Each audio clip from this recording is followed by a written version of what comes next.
Earlier last week, I did a video comparing Line 6 Helix Native software to the IK Multimedia Amplitube 5 software using both of their Marshall JCM 800 models, and I did a little blind test just to see which tone folks preferred and if they could maybe tell which was which.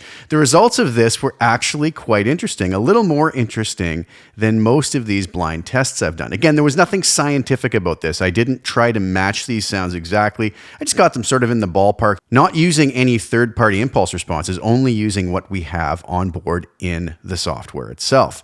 So, what did you guess and which did you prefer? Well, let's take a look at what the results are, and then we will go over to Cubase and I'll show you exactly what I did to get the sound. So the first question was which tone folks thought was Helix Native and which they thought was Amplitube 5. So of all the folks who listened and voted, 15 thought that Helix Native was tone A, and 13 people thought Helix Native was tone B. As far as the question which tone folks preferred, this is where it got really, really interesting. 33 people said they preferred tone A, and only 3 people said they preferred tone B. And we had 2 folks say that they liked them both equally. So which tone is which then? Well, tone A was in fact the Helix tone. So these are some pretty interesting results. Oftentimes with these results reveal videos, when I put out the final results, I find that oftentimes when folks are guessing which is which, it usually ends up being somewhere in the 50-50 ballpark,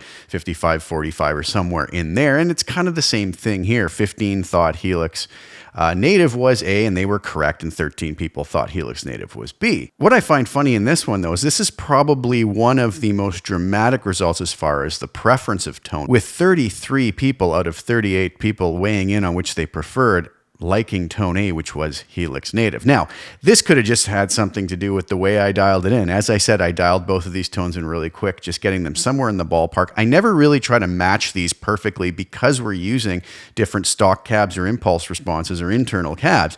There's so many variables there as far as where the mic was placed, how far it was. You know, Amplitube 5 has the ability to move on and off axis. So I just did things really quick to get a tone that I kind of didn't mind on either of them and thought, let's throw it out there. But I am going to do something interesting now with some third-party impulse responses once we take a look and see what I did. So let's go over to Cubase and take a look and see what was what. So here we are over in Cubase 11 Pro, and you'll notice that I have the same track here duplicated a number of times. This is just a little performance here. And let me just get rid of Helix Native on this first track, and we'll just hear what this sounds like.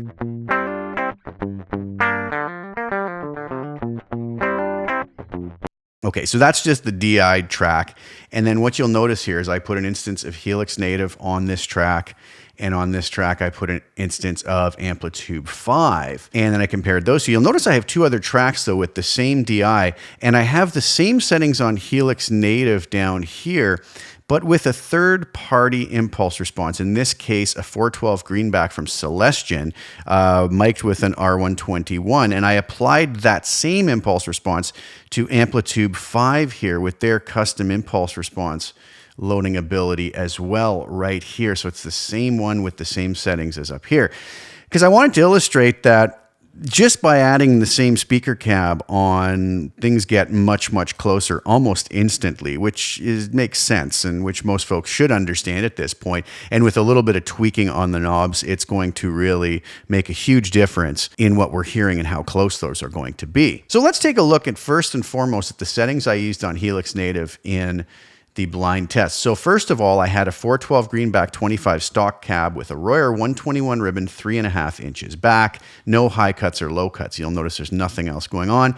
Here was the settings on the Brit 2204, drive at 1.8, bass at 6, mid at 6.5, treble at 8.3, presence at 8.5, channel volume on 10, master on 4.5, and I didn't touch any of the deeper functions. Now the settings on Amplitube 5, and again, I didn't dial these in trying to get the settings the same or even close. I just simply dialed it in with my ear to get a sound on both that I liked without even really trying to match them up.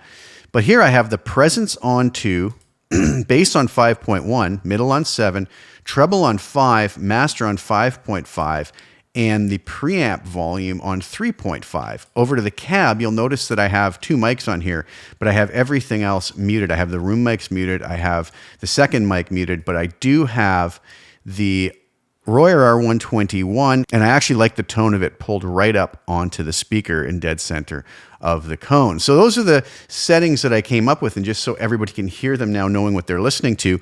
Watch up here, I have Helix Native unmuted, and then when I solo this track, you'll hear it go between Helix Native to Amplitube 5 when this is soloed.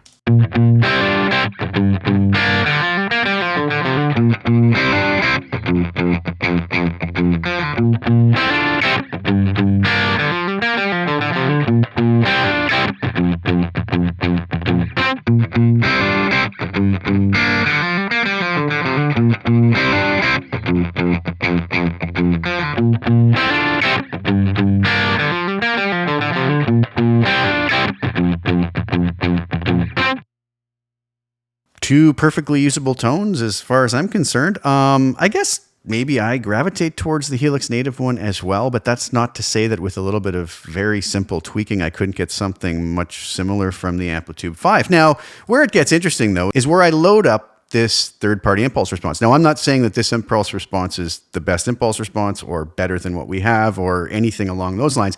I just wanted to pick a third-party neutral impulse response so that we had the same thing going into both with the same settings. So I have the same settings on Helix Native going into this Celestian impulse response. And then as you'll notice here, the same settings on Amplitube 5 still that I just showed you going into the same IR. And let's take a listen to that. And I have these volume matched as close as I can get them.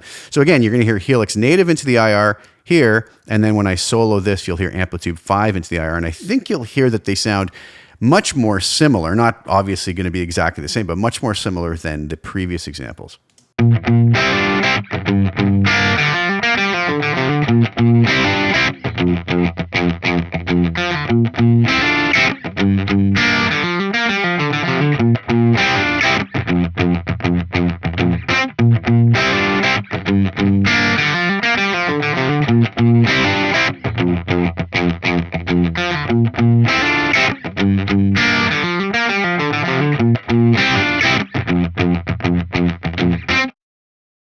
What do you think? Still some differences. Obviously, we have different settings on both amps. They're obviously modeled after not the identical model of that amp either. So pretty surprising how much closer that gets it. Well, what happens if we come in and just kind of match all the settings up? And this is something I find never usually works out well. So you'll see what I did here is I tried to just match the controls up a lot more. I put the master at 5, presence, treble, mid, and bass all at 5, drive on 2 on the Helix Native software.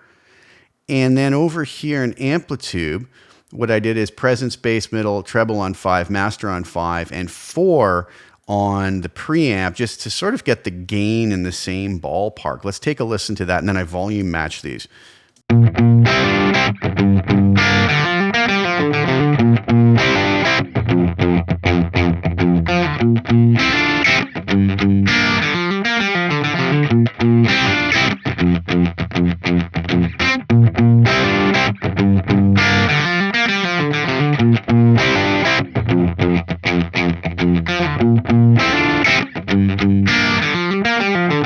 So we can really hear Amplitube seems much brighter than the Helix. So, I mean, we could always come in and, you know, maybe, I don't know, add a little bit of presence or treble to the Helix version to see if we can get it to sound more in the same ballpark.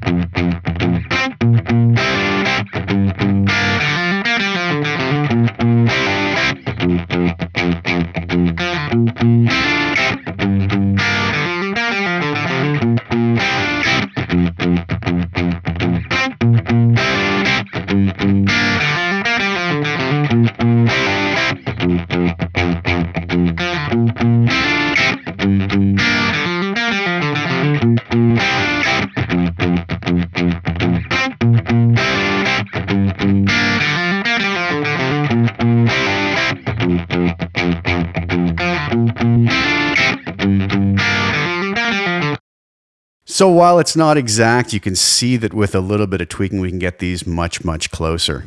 So what do you guys think? Again, there's nothing scientific about this. I'm not trying to prove anything. I find these are just fun little examples and fun little tests to do just to pique people's interest and let them hear both pieces of software. I have said many times, and I'm still of the belief, I think both of these pieces of software, as well as many others out there, are absolutely amazing. We live in a great time to be a guitar player.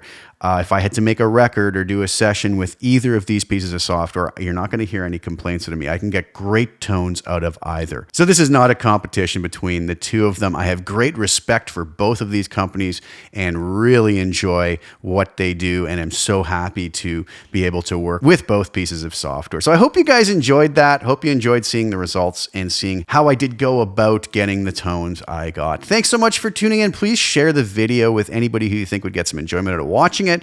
Please like the video and also subscribe to my channel and hit the little bell notification to get notified when I put new content out. I'll be back really soon with some more. Thank you guys again so much for tuning in. Ciao for now.